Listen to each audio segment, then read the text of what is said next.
Assalamualaikum warahmatullahi wabarakatuh. Perkenalkan, nama saya Nudia Amburika, NIM E2018-2142. Saya dari kelas Ekonomi Syariah 3. Dalam video ini, saya akan menerangkan tanggapan saya mengenai materi mata kuliah saya, yakni Ekonomi Makro Islam yang bertemakan inflasi. Di sini saya akan membahas tentang 3 permasalahan, yakni pengertian inflasi, yang kedua yaitu dampak positif maupun negatif dari terjadinya inflasi, yang ketiga yaitu solusi untuk menanggulangi terjadinya inflasi pada suatu negara. Menurut saya, inflasi merupakan kondisi di mana terjadi kenaikan harga barang secara terus-menerus dalam sebuah waktu tertentu. Ketika terjadi inflasi, kemampuan kita membeli barang akan menurun. Yang semula kita bisa membeli barang dengan harga 10.000, maka tahun berikutnya belum tentu barang tersebut tetap berharga 10.000, bahkan bisa saja naik sampai 20.000. Dalam ilmu ekonomi, inflasi merupakan suatu proses meningkatnya harga-harga suatu barang secara terus-menerus atau kontinu berkaitan dengan mekanisme pasar yang dapat disebabkan oleh berbagai faktor. Faktor yang pertama yaitu seperti konsumsi masyarakat semakin meningkat, yang kedua yaitu berlebihnya likuiditas di pasar. Salah satu cara melawan efek dari inflasi adalah dengan cara berinvestasi. Investasi memiliki imbal hasil yang beragam, tetapi yang paling penting kita perlu memilih investasi yang memberikan imbal hasil jauh di atas laju inflasi.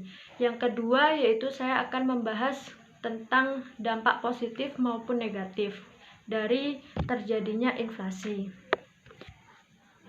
Dampak positif dari terjadinya inflasi yaitu bagi sebagian pihak, misalnya debitur atau orang yang menerima utang, akan mendapatkan keuntungan karena adanya inflasi. Uang yang dia kembalikan akan mempunyai nilai rendah dibanding saat meminjam. Orang yang mendapat keuntungan dengan adanya inflasi antara lain seperti para pengusaha yang mempunyai pendapatan yang lebih tinggi dibanding kenaikan biaya produksinya. Yang kedua yaitu dampak negatif dari adanya inflasi. Yang pertama yaitu kreditur. Dengan adanya inflasi, nilai mata uang yang mereka terima akan lebih kecil dibandingkan saat dia meminjamkan atau sebelum terjadinya inflasi. Yang kedua yaitu orang-orang yang berpenghasilan tetap.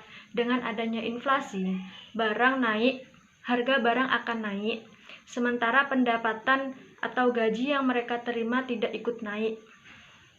Yang ketiga yaitu perekonomian nasional. Dengan adanya inflasi, distribusi pendapatan memburuk, terganggunya stabilitas ekonomi. Yang terakhir yaitu saya akan menjelaskan tentang solusi dari adanya inflasi atau cara menanggulanginya inflasi. Yang pertama yaitu suatu negara bisa menanggulangi inflasi dengan menetapkan 3 kebijakan. Yang pertama yaitu kebijakan moneter, yang kedua kebijakan fiskal, dan yang ketiga kebijakan lainnya. Kebijakan moneter itu di dalamnya seperti kebijakan penetapan persediaan kas, kebijakan diskonto, maupun kebijakan operasi pasar terbuka. Yang kedua yaitu kebijakan fiskal. Kebijakan fiskal itu di dalamnya seperti menghemat pengeluaran pemerintah, menaikkan tarif pajak. Yang terakhir yaitu kebijakan lainnya. Selain kebijakan fiskal dan moneter, pemerintah dapat mengendalikan inflasi melalui cara lain, yaitu seperti meningkatkan produksi dan menambah jumlah barang di pasar. Dan yang terakhir yaitu menetapkan harga maksimum untuk beberapa jenis barang. Itu tadi paparan materi dari saya, kurang lebihnya mohon maaf yang sebesar-besarnya. Wassalamualaikum warahmatullahi wabarakatuh.